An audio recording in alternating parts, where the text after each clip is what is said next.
Am I the jerk for telling my housemate she can't give me unsolicited advice? Posted by you/EmpressOffBakai. I, 27F, have a strange living situation. I live with a family, Chris, 65M, Danielle, 59F, and their daughter, and I do household chores in exchange for rent. I've lived here for 19 months, and it's mostly smooth sailing. I work full-time and am applying to law school. Danielle has some issues with boundaries. She doesn't understand why she can't enter my room without permission, for example, and I know it's both due to age differences and the fact that they allow me to live in their house for free. I have to be very careful when enforcing boundaries. Yesterday, I made dinner for everyone after a full day of chores. Around 10 p.m., as I was finishing the dishes, Danielle told me I needed to steam clean the carpet in the living room because the cats had peed all over it. I did, and as I was putting the steam cleaner away, Danielle entered and said she wanted me to do another room. Because it was 10:30 at this point and I still wanted to work on an application before bed, I politely but firmly said, I'm not going to do that.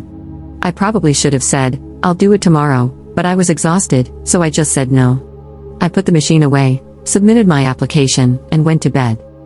Tonight, as I was finishing up my meal prep for the week, Danielle cornered me in the kitchen. She said, I don't want to fight about this, but I wanted to mention something. Last night when you told me you weren't going to clean the other room, I found it rude. You should be careful when you say things like that at work so that you don't get fired. I was floored. I snapped, Danielle, you haven't had a job since before I was born. You don't get to give me advice about how to act in the workplace.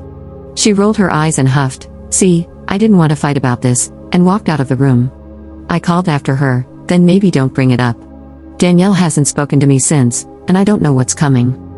For context, Danielle has only had one job in her whole life, from age 22 to 25. After that, she quit to raise kids. I grew up very poor, have been working since I was 14, and have been supporting myself since I turned 18. They offered to start our arrangement in 2023 because they needed help around the house and I was struggling financially. As for Danielle's work advice, I currently work as a regional manager at a small firm. Not only is her advice outdated, but I can't take it seriously. I'm a people manager. A lot of my day-to-day job involves being polite but unyielding.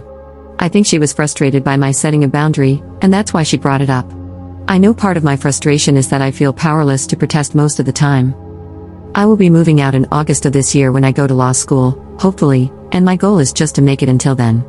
I'm also really frustrated that Danielle felt like she could say whatever she wanted and then walk away as if I had no right to feel anything. Am I the jerk for what I said? Downvoted commenter. Definitely not the jerk, and good for you. May I ask how you came to live with this family, though? Are they related to you? Why are you putting up with all this weird crap and her bossing you around? Ops response. They're actually my best friend's parents. He suggested the arrangement because he knew I needed help. When I moved in, I was a teacher struggling to afford a studio apartment. Since I moved in, I changed careers and decided I wanted to pursue law school. I took the LSAT 3 times last year on top of all this. I can count on one hand the number of times I've refused a request. I've bleached the showers after midnight, risen at 5 a.m. to make requested meals before work, and done other things like that without protesting. I see this as an opportunity to make my life better in the long term while surviving the short term. I just wanted to say no this time because, truthfully, I physically couldn't handle fulfilling the request. Danielle was insistent it had to be done immediately because they wanted to go to bed at 11 p.m., but I just couldn't do it. Commenter. Do you have a rental agreement in writing? Work exchange needs to be clearly defined, including but not limited to hours, availability, no contact places/times, tasks, etc. Someone demanding that you steam clean 2 rooms at 10:30 p.m. is highly suspect.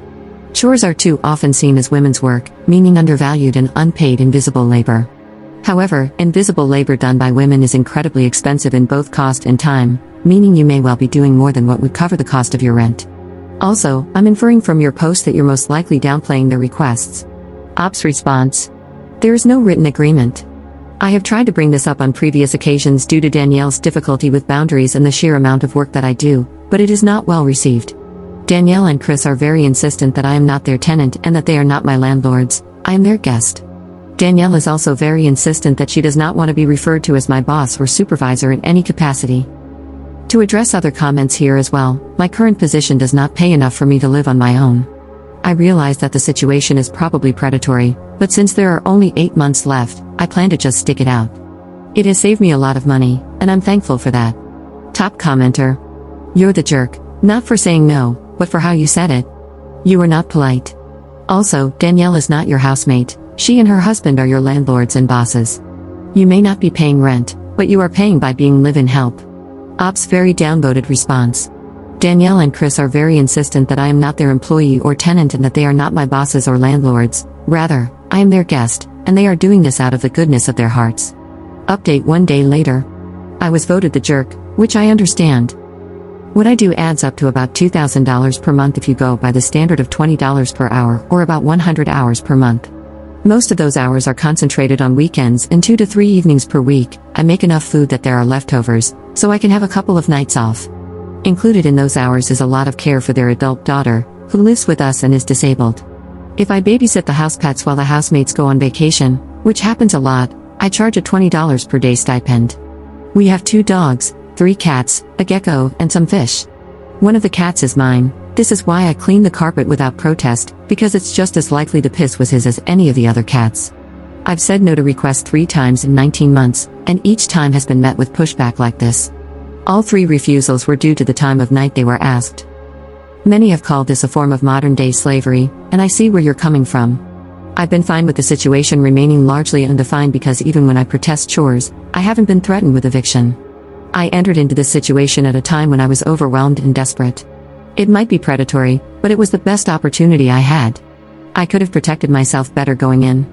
As for why I stay in it, it's because there's an end date in sight, and it will set me up well to keep funneling money into savings for the next few months. If I were evicted, it would suck, but I would be fine. It's not ideal, but it works.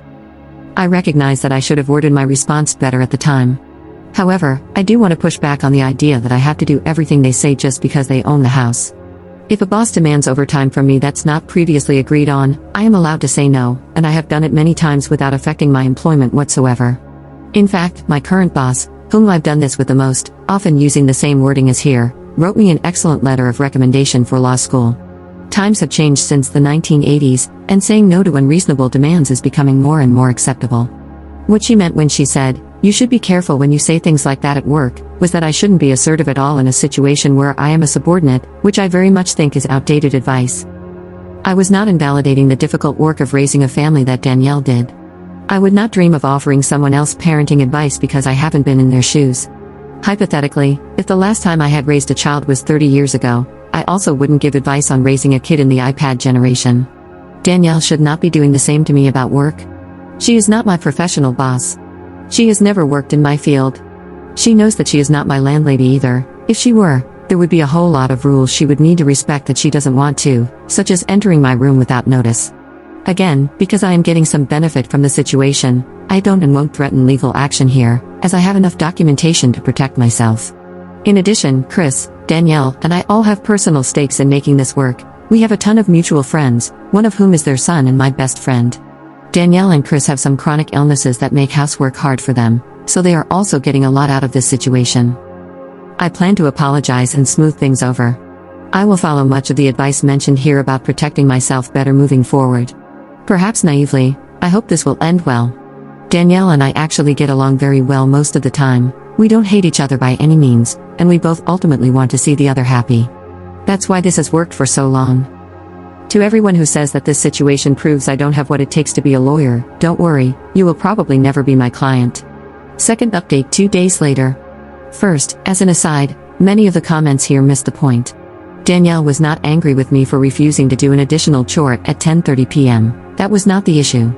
Even under the most generous interpretation, demanding additional overtime work at the end of a 14-hour shift is unreasonable, and she knew that.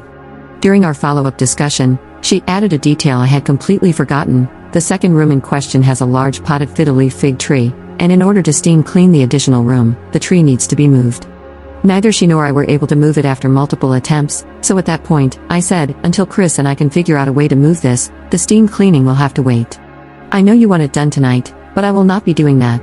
This was very important context that I missed when I was angry. The real issue was the exchange the next day. Regarding how I responded when she confronted me about my wording, I now understand that I was absolutely the jerk. As one of my close friends put it, those are inside thoughts. My comments about her work history were also unnecessary and irrelevant. Last night, I approached Danielle and opened the conversation with a profuse apology, no qualifiers, no protests, just a sincere acknowledgement that I was rude during our kitchen conversation and needed to apologize. In turn, she immediately apologized for her incredibly poor approach to the follow-up conversation and for cornering me in the kitchen while I was otherwise occupied, instead of meeting with me at a more neutral time. Chris then joined us, and we had an extensive conversation. During the conversation, I asked them to clarify how they view our arrangement. They were very clear that they don't see me as a tenant, employee, or servant. I pointed out that if that's how they want to frame it, then I need to be free to say no to extra requests. They were receptive to this. I also pointed out that, in our state, I could either be considered a tenant or a live-in domestic worker, but given the length of time I've resided here and the conditions in place, I am definitely not just a guest. They were offended that I see our relationship as fundamentally transactional, which I found kind of funny because, while they have the freedom to frame it in their minds as we're helping this person out, and she's helping us out, it's wise for me to view it differently. I do have obligations to them, and my life carries significantly larger implications should this arrangement not work out. In the end, they agreed that because they aren't landlords and I am not their employee, in their minds, I should have more freedom than I have been given. Chris and Danielle have chronic illnesses that make most of the work I do very difficult for them, including a lot of the care I provide for their adult daughter who lives with us. We then outlined, again, exactly what my responsibilities are, and what they are not. To my surprise, they also apologized for previous invasions of privacy and agreed to install a lock on my room door. It is an interior lock only, so I can't lock it when I'm gone, but I'm fine with the progress. I was never threatened with eviction or anything like that. People can be emotionally mature enough to talk through issues instead of immediately pulling a metaphorical trigger, which is what happened here. After the conversation, I typed out a long email detailing the terms of my living arrangement as it currently stands and had them confirm it in reply. While it's not an official lease, it's a written agreement outlining responsibilities that all parties have agreed to. We also agreed that my monthly hours would be reduced to 80 instead of the roughly 100 I have been working. If the value of that is calculated based on the federal minimum wage, it amounts to $580 every 4 weeks, which is more than most rooms for rent cost in our area. Of course, the labor I provide is somewhat skilled and has a market value of at least double, but I use the federal minimum wage for the sake of argument. I also established that the latest I would be available for housework is 9:30 p.m., except in emergencies. If a task absolutely requires going past that time, I will be taking that time back on a different day. I know I will laugh at this in contracts class in the future, but for now, I'm fine with what it is. Like I said in a comment, it's not ideal, but it works. I'm not in a position where I desperately need this arrangement anymore, but I plan to stay until August because being able to funnel what I would otherwise pay in rent into savings is doing wonders to set me up for the future. To everyone who commented something along the lines of, "You have to do everything she says, you're the help, or you're entitled," I encourage you to reconsider that perspective. Employees, household help, and anyone in a subordinate position are still individuals who deserve basic respect for their space, their time, and their person. No laws, no matter how extensive, take those basic rights away. Also, if you said it was my fault for being in this situation in the first place, kick rocks. We are all working through our own situations, choosing the best available option even if it isn't perfect. That's not weakness or stupidity, that's life.